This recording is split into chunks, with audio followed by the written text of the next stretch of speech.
Hi, Karen Curry Parker here with your weekly Human Design Evolution Report. There's so much going on this week that I decided that I would go ahead and take notes and follow along with my note cards. Usually I just do this off the top of my head, so I apologize if you see me glance down and look at my notes, but I don't want to miss anything. So I think to get started this week, because there's so much going on, I want to go back and review what's been going on. Let's talk a little bit about where we've been so that we can start looking at where we are and where we're headed. And then I'm going to play a little bit with some of the mantras that I want to give you for this incredibly exciting and dynamic and interesting week that we're going to be having. That's going to go on for a while. All right, so before we get started, the thing that I really want to tell you is this. And if you don't take anything else away from this session today, take this away. You ready? Write this down. Don't assume you have all the answers. Okay? Be comfortable for the next couple of weeks with the discomfort of not knowing. And it's going to feel like a little bit of a cosmic joke this week and with the energy that's playing. And let me tell you why. For the last couple of weeks, we've been playing this really powerful game that has been all about deepening the definition of who we think ourselves to be. We've been telling or learning or discovering a new story about who we think we are. And it's been a fun experience. We've been reaching up into source, into the heavens, into those deeper places of awareness about who we are, and really tapping into our soul purpose and integrating it with our life purpose, reaching down and looking at, okay, what's showing up, what's manifesting, what's in my physical reality, what is my life looking like? Is it really a reflection of who I really am? And if there's been any discordance between those two pieces of who you perceive yourself to be, that's probably come up in your face a little bit, and you've been given an opportunity in this cycle to really look at where is your soul purpose and your life purpose maybe out of sync, and where's your life and your life story maybe not manifesting or fulfilling the potential of who you really are. In that journey, you've been invited to craft for yourself a new story, a story that removes the limitations that perhaps you have allowed to limit what you think is possible and probable in your reality. You're being invited to step into a new, expanded, broader story about who you are and what you're willing to receive and create in your life. Along with that definition, that new story, you probably got, hopefully, some clarity. You really maybe got some clarity about new beginnings. I saw this on Facebook. Everybody's like, new beginnings, new beginnings, new beginnings, okay? And definitely it's an energy of new beginnings. And now, as we move into this new cycle that we're in, it might feel like to you that all this clarity that you just had, that all this certainty upon which you were standing has now been yanked out from underneath you. Don't be surprised if over the next couple of weeks, all that clarity that you thought you had, all that clarity that felt so, good, oh yeah, I finally know what I'm doing, if you start to feel confused about what you thought you were clear about. Don't assume you have all the answers, okay? That's the mantra, right? The confusion that you might be experiencing is because we have two key creative elements, actually three key creative elements getting triggered in the archetype of the human experience. We see first of all, Neptune is in the gate 63, the gate of doubt and suspicion. We've been playing with this all year. We're going to play with it for much longer. This is an energy that does spin the vibe of self-doubt or suspicion or doubt of others all over the planet. We've been playing with this all over the planet. What have we been looking at? Fake news, right? We've started to question our sources of information. We've started to question ourselves and each other. That is an aspect of this Neptunian energy, and that, of course, is continuing to be at play. But we also have Venus in the 64, confusion, okay? So we have Venus in the 64, so we're starting to get big ideas. We've been playing with big ideas for a couple weeks, and now we're confused because we don't know how we're going to make these ideas happen. It's not your job to figure out how. It's your job to be present to the unfolding of your life journey and to follow the clues and let the universe bring you the how in your tangible physical reality. That's why so much of human design for almost all of us is about waiting. We're not waiting because we're screwed up or broken or dysfunctional. We're waiting because the timing on the planet, on the Earth dimension, has to be right. And we have to wait for the timing to be right, which means all those little brick and mortar, wood, stick, mud things that are part of being on the planet have to be put together and unfolded for us in our earthly dimension. So we wait with our ideas. We wait to see what shows up. We wait and let the earth, the earthly plane, bring us the how to what it is that we're creating. And if we get lost in the frustration or the pressure or the self-loathing or the self-recrimination or the self-doubt that can sometimes come when you're not immediately given the instruction manual along with the big idea, that'll just take the idea and cream it before it's even born. All right? So you are here to be a steward for your inspirations. You're here to be sacred with the nature of how you treat your ideas. All right? Good ideas are like seeds. They need soil and water and care, and they need to grow in an environment that's nourishing. And if you're inside of yourself beating yourself up or hating yourself or loathing yourself because you can't figure out how to make your idea a reality, what kind of soil are you growing your idea in? Okay? So be good to your ideas. Take care of them. Their time will come and you don't have to figure it out. And don't let temporary confusion, that's really not confusion, by the way. That's also the same energy that's about expansive holistic thinking that facilitates for you the ability to see relationships between ideas and things and possibilities. You are designed to engage your creative power right now by staying alive and well and thriving in your imagination. You built new stories last week. You got clarity. The clarity that feels like it might be fleeting is not actually about the clarity fleeing. It's that you're getting impatient, most likely. Okay? And part of why we get impatient is because we get an idea or we tell a new story and we're like, okay, I'm ready. And we're not quite ready yet. We're building the energy template, okay? You are crafting for yourself a field of possibility. And that field is going to be filled with the dreams that come from your imagination. So I want you to get religious with imagining and continuing to imagine, because if you can stay in that place of imagining possibilities, imagining what's available to you, imagining yourself living in your new story, instead of trying to figure out how am I going to let this happen, how am I going to make this a reality. Don't worry about that. Imagine the possibilities. The how part will take care of itself. The unfolding will happen without you figuring it out. And if you can use your imagination to expand the energy template, that creative field that you are building around your idea, when it is time for that idea to actually grow roots and to blossom and to push up into the world as a manifested form, you'll understand that all that dreaming you've been doing laid the template for that, created the template. You know, it's the seed, the nourishment within which that idea can grow. Okay, so confusion. Oh, one other thing. We have Mars in the 41. And Mars, you know, is going to figure really prominently in our energy right now, too. It's also doing funky stuff. Now, the gate 41 is the gate of fantasy.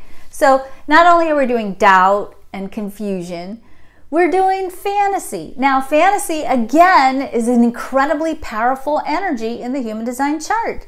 It's the energy that literally starts the human design year. And so we are looking at what else is possible from the perspective of fantasizing about what else is possible, because it's that fantasy that, again, is that energy of everything starting first in mind. Look at your desk, okay? Look at your computer screen. Everything that's in front of you started first as an idea in somebody's head, as a fantasy. Going to the moon started off as a fantasy, okay? That fantasy energy is, again, same theme, creating the energy template for what's possible. That's what we're building right now. That's what we're creating right now. So stay engaged in that field of possibility. Get religious about it. Go for a hike, go for a walk, daydream your behind off. That's your job right now, okay? All right, so that being said, Mercury goes retrograde this week. Anytime Mercury goes retrograde, or any planets go retrograde, we got a lot of planets retrograde right now, it takes us inside of ourselves. It causes us to have to examine on the inner plane, where are we at? Now, Mercury goes retrograde on the gate for the gate of answers. So we are inside with ourselves, looking and exploring and redefining the answers that we've been seeking. Okay, so let me just say this. The answers that come with the gate 4 are just possibilities. They're not truth. Truth is somewhere else completely different in the chart. You're still, even in Mercury, exploring possibilities, not finding answers. Answers are going to show up, not this week, okay? So again, when we go into this Mercury retrograde cycle, we're in a dream time, and it's a dream time right now that's really inviting us to explore, especially our private lives, our inner musings, our relationships, our connections with each other.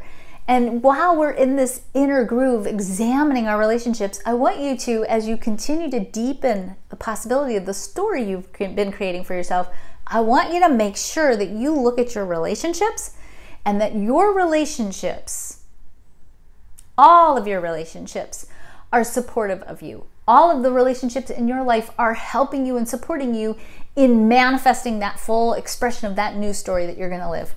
You will probably find in this cycle that relationships that are not serving you right now will have the potential to vibrate out of your field. And don't be surprised if there's a lot of emotions attached with releasing old relationships that aren't serving you.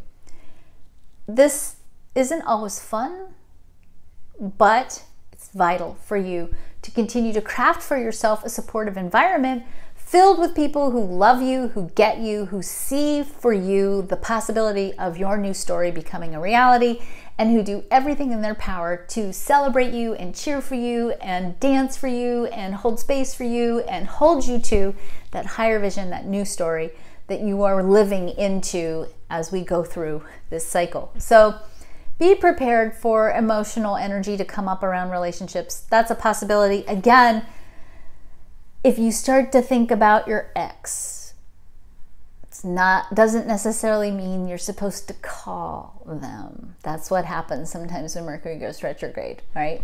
You're not calling your ex, you're thinking about your past relationships and your past relationship patterns, and you're going to make sure that you're not duplicating those patterns anymore in your reality, and that you have learned what you need to learn, your takeaway from those partnerships, and that the partnerships you craft from this point on are a pure reflection of the magnificence and the worth of who you truly are. All right. When Mercury goes retrograde, be prepared for there to be confusion around communication.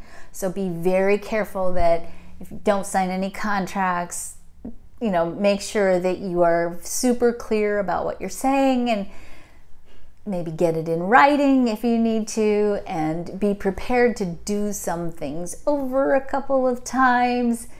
Things slow down with Mercury, and sometimes technology tends to remind us to slow down. So just be patient and take care of yourself and be nice to other people, because sometimes when it happens, we get frustrated and there is a lot of emotional energy going on. Did I say don't assume that you have all the answers already? All right, good. Okay, so some other themes for us to think about with Mercury being retrograde: patience, acceptance.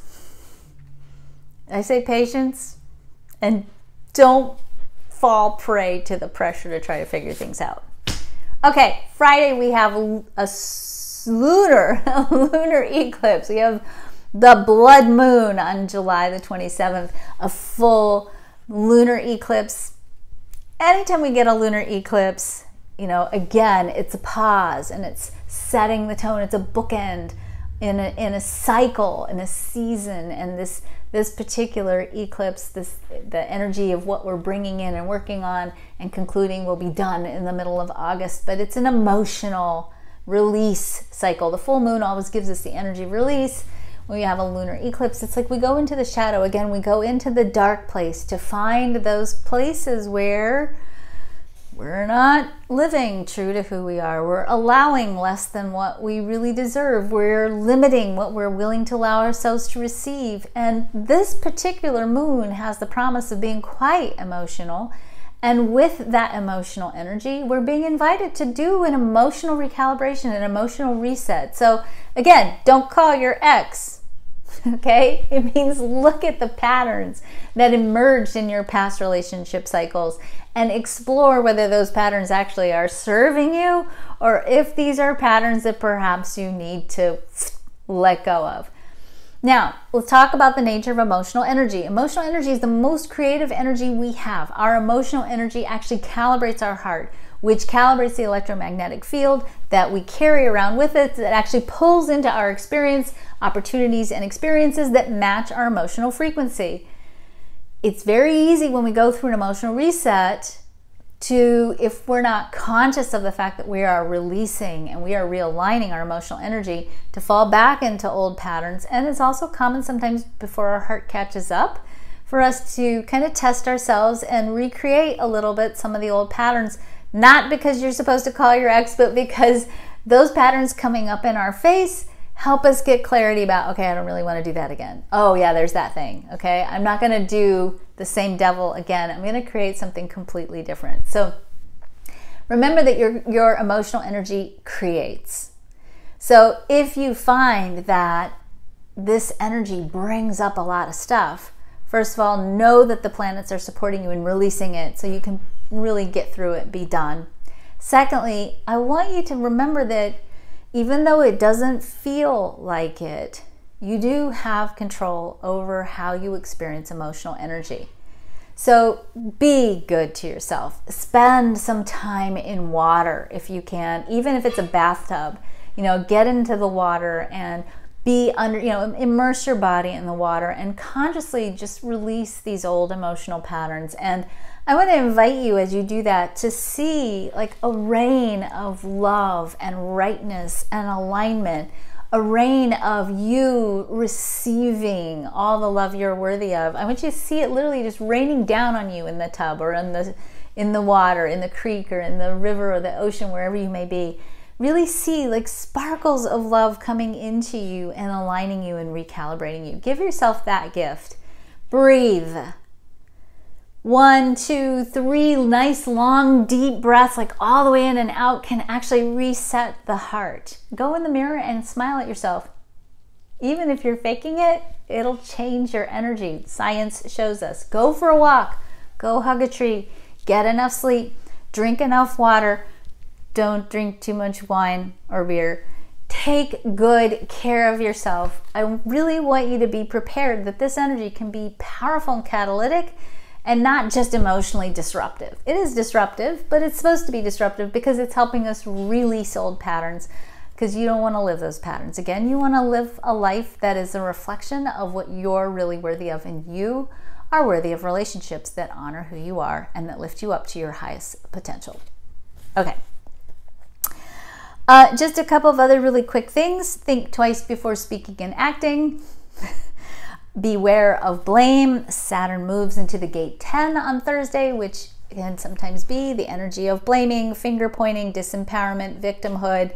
Remember that you and your ability to consciously choose the story you create for yourself in your reality, your ability to consciously calibrate your own emotional energy, your ability to take care of yourself, to nurture yourself, to continue to deepen your opening to allowing yourself to receive the things you really want to be receiving in your life, that's your power. And so don't give away your power by blaming somebody else or becoming somebody else's victim. And as I said, think twice before speaking and acting.